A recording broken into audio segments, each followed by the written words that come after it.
پہلی چیز تو ہمیں یہ سیکھنے کو ملی اس آیت کریمہ سے کہ اللہ کی راہ میں جو قتل کر دیے جاتے ہیں، مار دیے جاتے ہیں، اور یا پھر اللہ کی راہ میں انہیں موت آ جاتی ہے، وہ ایمان والے اس دنیا سے جب منتقل ہوتے ہیں، چلے جاتے ہیں، تو ایسی دنیا میں جائیں گے جو دنیا اس پوری دنیا سے بہتر دنیا ہے۔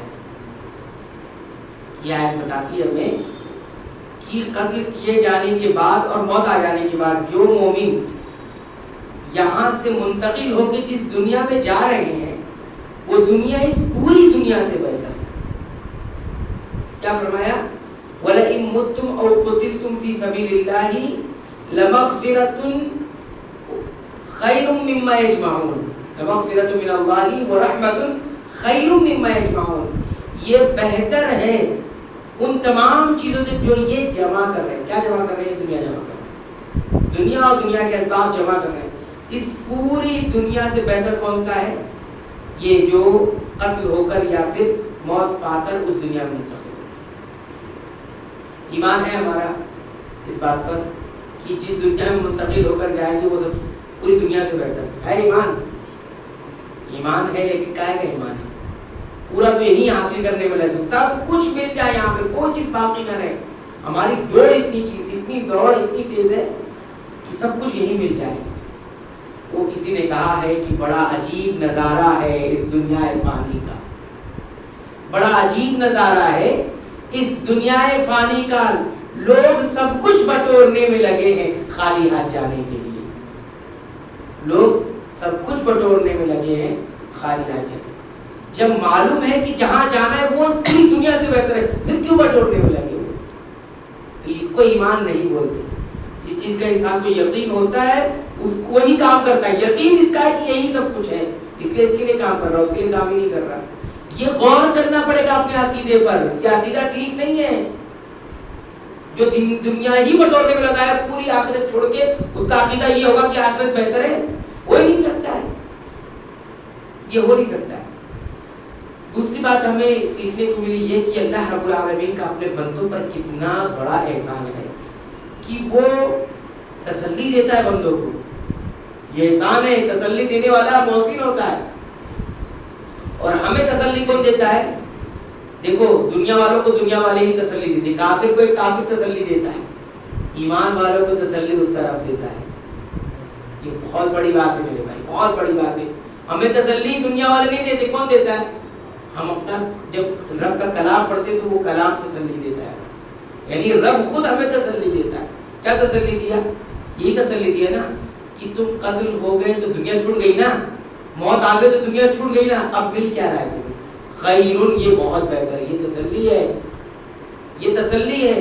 چند دنوں کی دنیا چھوڑ دی تم نے نا، چند سانسیں تمہاری لگتا تھا کہ تمہیں اور جینا تھا، وہ چھوڑ دی تم نے نا، چند سال اور جینا تھا نا، چھوڑ دیا اللہ کی راہ میں، وہ ملنے والا جو ہے نا وہ اس سے بہتر، یہ تسلی ہے۔ انسانی نفسیات میں تسلی کی کیا اہمیت ہے؟ جو ہے لیٹنے والا انسان کھڑا ہو جاتا ہے، تسلی مل جاتی ہے، تو ہمت توڑ دینے والا انسان، چھوڑ دینے والا انسان بھی باہمت بن جاتا ہے تسلی دینے کے بعد۔ اور ہمیں جب رب تسلی دے، ہم کیوں نہیں چھوڑتے دنیا کو؟ کیوں نہیں اللہ کی راہ میں لگتے؟ کس نے اپنا مشن بنایا؟ کس نے نیت کی کہ اپنی زندگی یہ دین کی راہ کے لیے ہوگی؟ چھوڑ ہی نہیں رہا ہے، چھوڑ ہی نہیں رہا ہے۔ 2-5 منٹ ہم کو درس میں زیادہ ہو جاتا تو ہمیں تکلیف ہو جاتی ہے، کہاں چھوڑ رہے ہیں ہم کہاں چھوڑ رہے ہیں؟ تو کہاں چھوڑیں گے؟ دنیا کو چھوڑنے کی بات ہو رہی ہے، تو 5 منٹ نہیں چھوڑ رہے ہم۔ اس کے بعد تیسری بات جو ہمیں معلوم ہوتی ہے وہ یہ ہے کہ مغفرت اور رحمت کو کسی کو مل جائے تو سب سے بڑا سعادت مند انسان ہے۔ جس کو مغفرت اور اللہ کی رحمت دونوں مل جائے تو اس کی سعادت مندی بلند ہو جاتی ہے، وہ مکمل انسان ہو جاتا ہے۔ مغفرت کس کو کہتے ہیں؟ جو چیز انسان ناپسند کرتا ہے وہ دور ہو جائے، اور جو انسان چاہتا ہے وہ مل جائے، اس کو رحمت کہتے ہیں۔ جو ناپسند کرتا ہے وہ دور ہو جائے، جو پسند کرتا ہے مل جائے، اس کو رحمت کہتے ہیں۔ تو مغفرت اور رحمت دونوں مل جائے۔ اب انسان سزا سے دور ہونا چاہتا ہے، یہ مغفرت ہے، اور انعام پانا چاہتا ہے، یہ رحمت ہے۔ اللہ تعالیٰ نے دونوں کو جمع کیا ہے۔ کب؟ جب اللہ کی راہ میں قتل کیے جاؤ گے اور اللہ کی راہ میں موت آئے گی، تبھی یہ ملے گی، مغفرت بھی اور رحمت بھی۔ اور چوتھی اور آخری بات جو ہمیں معلوم ہوتی ہے وہ یہ معلوم ہوتی ہے کہ دو بہت دور کی چیزوں کو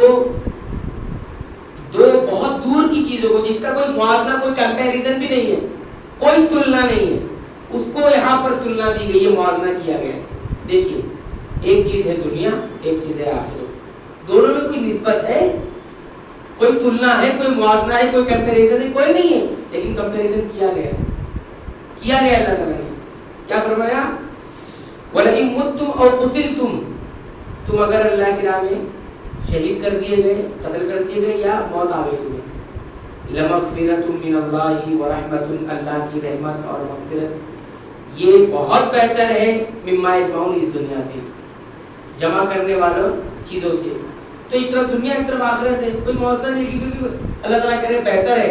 بہتر کب کیا جاتا ہے؟ دو چیزیں ایک دم برابر کی ہو تب بہتر اور نہ بہتر کی بات کی جاتی ہے. لیکن یہاں دور کی چیزوں کو بہتر بتائیں گے.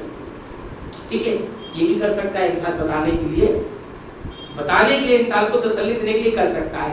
اور اس میں دیکھیے آخرت کے بالمقابل میں یا دنیا کے بالمقابل میں آخرت کی کیا مقام ہے اور آخرت کیسی ہے وہ سمجھیے. اللہ کے رسول صلی اللہ علیہ وسلم نے ایک حدیث میں اس طرح فرمایا، لَمَوْضِعُ صَوْتِ أَحَدِكُمْ فِي الْجَنَّةِ خَيْرٌ مِّنَ الدُّنْيَا وَمَا فِيهَا.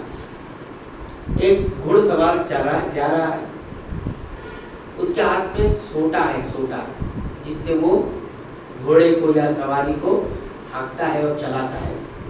وہ جب گر جاتا ہے نا، کتنا چھوٹا ہوتا ہے، گر گیا کتنی جگہ گرے گا؟ وہ دنیا کی کتنی جگہ گرے گا؟ مشکل سے چند جو بس 1 میٹر ہوگا یا 1 فٹ ہوگا مشکل سے. کہتے ہیں کہ جنت میں کسی کا سوٹا گرا اور جتنی جگہ وہ سوٹا گھیر رہا ہے، کوڑا بولتے وہ گر گیا، تو جتنی جگہ وہ گھیر رہا ہے تو جنت میں اتنی جگہ دنیا اور جو کچھ دنیا میں اس سے بہتر ہے. دنیا میں جو کچھ اس سے بہتر ہے جنت کی اتنی سی جگہ. اب آپ سوچیں کوئی کمپیریزن ہو سکتا ہے؟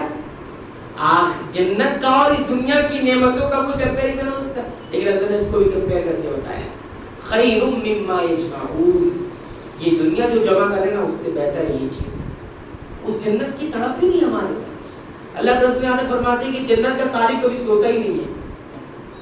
جنت کو حاصل کرنے والا سو ہی نہیں سکتا اور جہنم سے بھاگنے والا کبھی سو نہیں سکتا. جس کو جہنم سے بھاگنا ہے وہ نہیں سو سکتا اور جس کو جنت حاصل کرنی ہے وہ نہیں سو سکتا. تو سب سوئے پڑے ہوئے ہیں اور سب کو جنت چاہیے. اور بعض کسی نے یہ بات بھی کہی ہے کہ لوگ دعائیں مانگتے کہ ہمیں مدینے میں موت آئے. کیا دعائیں مانگتے ہیں؟ مدینے میں موت آئے اور گھر سے نکل کر مسجد تک نہیں آ سکتے. گھر سے نکل تک مسجد تک نہیں آ سکتے اور موت کہاں چاہیے؟ مدینے میں چاہیے. اسی پر زندہ ہے کہ مدینے میں موت آئے گی تبھی جنت پہنچیں گے. اور لوگ یہ بھی کہتے ہیں کہ پارلیمنٹ میں ہماری سیٹ نہیں ہے. کیا کہہ رہے ہیں ہندوستانی مسلمان؟ پارلیمنٹ میں ہماری سیٹ نہیں ہے اور اللہ نے مسجد میں ہر کسی کی سیٹ رکھی ہوئی کہ آؤ نماز پڑھو. وہ سیٹ بھر نہیں رہا ہے، پارلیمنٹ کی سیٹ بھرنا چاہتا ہے. وہ سیٹ بھرے گا اور وہ سیٹ مل جائے گی. تو کہنے کا مقصود یہ ہے کہ جو کمپیئر نہیں تھا اس کو اللہ نے کمپیئر کر کے بتایا. یہ ہمارے لیے بتایا کہ کمپیئر کر کے تم کچھ سمجھو، کچھ بدھی کا استعمال کرو اور اللہ پر یقین کرتے ہوئے یہ ساری اپنے اعمال کو درست کرو. اللہ تعالیٰ سے دعا ہے کہ اللہ تعالیٰ ہمیں ان باتوں کو یاد رکھنے کی توفیق عنایت فرمائے، اس پر غور کرنے کی توفیق عنایت فرمائے اور اسے یاد رکھنے کے بعد اس کو عمل میں لانے کی توفیق عنایت فرمائے اور دوسروں تک پہنچانے کی توفیق عنایت فرمائے. آمین. وآخر دعوانا الحمدللہ رب العالمین.